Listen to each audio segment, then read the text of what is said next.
Let's look at 53. This is solving a radical equation. So let's refresh our memory on the steps on that. Radical equation.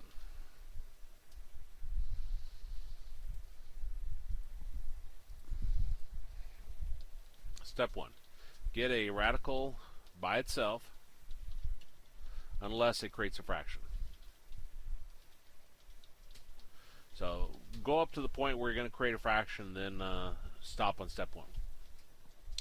Now you still do step 2. Step 2 is raise both sides to a power equal to the index.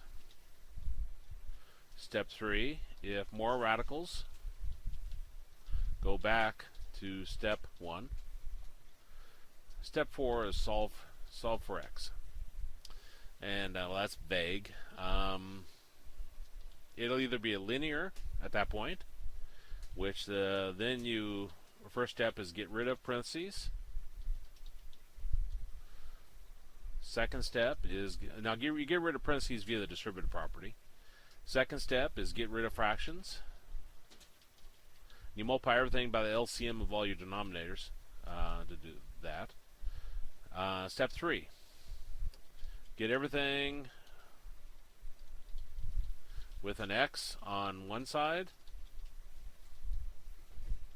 numbers on the other side.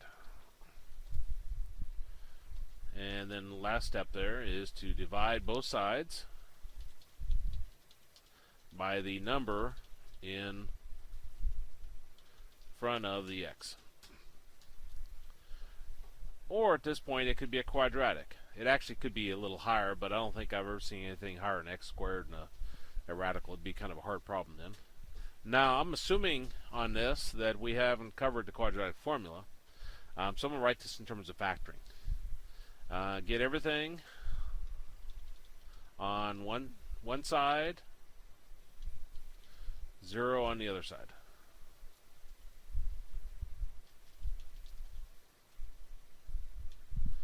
Factor, and set each factor, actually just factor.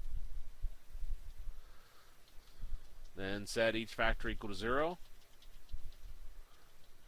and solve. That's step 5. Check your answers.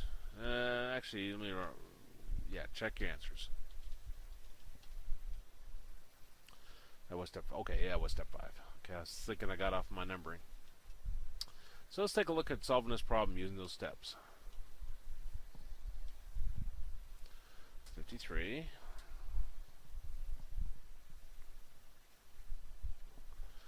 We got square root of b plus 4 plus 2 equals b.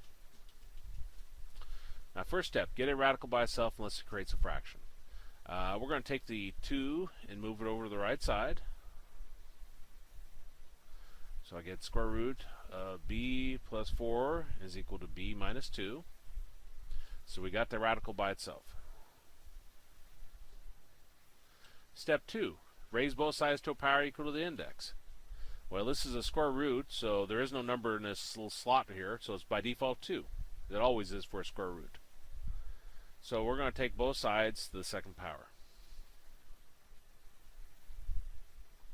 Now when you do that, when your index matches the power you're raising it to, they cancel each other out, and we're just left with b plus 4. Now over on the right side, b minus 2 the second power means b minus 2 times b minus 2. You can't just square the b and the negative 2. The only time that works is if everything's either multiplication or division inside of parentheses and you raise it to a power. That's when you can raise everything to the power. The fact we have a minus in here, you can't. You got to write it this way.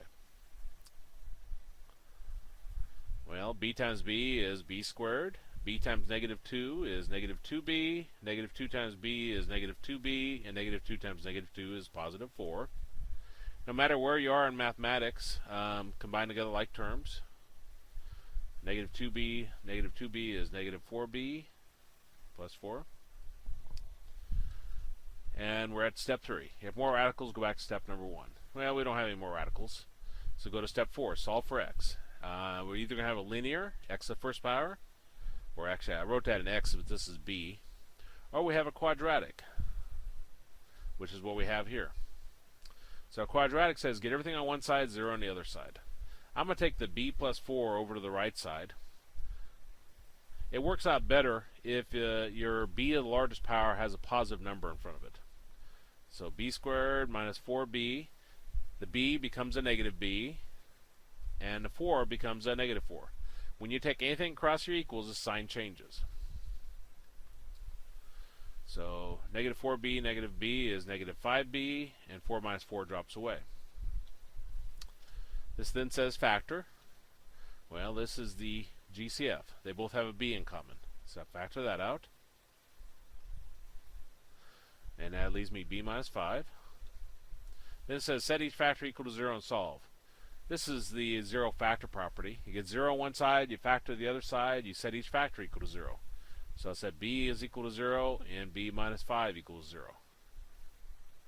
So you got b is equal to 0 and you got b is equal to 5. I've lost my step somewhere here. This was, what step was this? Step 4. There we go. Step 5. Check your answers. Okay, let's put 0 up here. 0 plus 4 gives us 4. Square root of 4 is 2. Then we got 2 plus 2, and if we put 0 on this side, we get 4 is equal to 0. So that doesn't check. If I put 5 in there, 5 plus 4 is 9. Square root of 9 is 3. 3 plus 2 is 5 on this side. And if I put 5 over here, I get 5 equals 5. So that one checks. This process will give you the right answers, but sometimes it'll give you false answers also. So our only answer is b is equal to 5. B is equal to 5 would be C. So 53C. Which checks.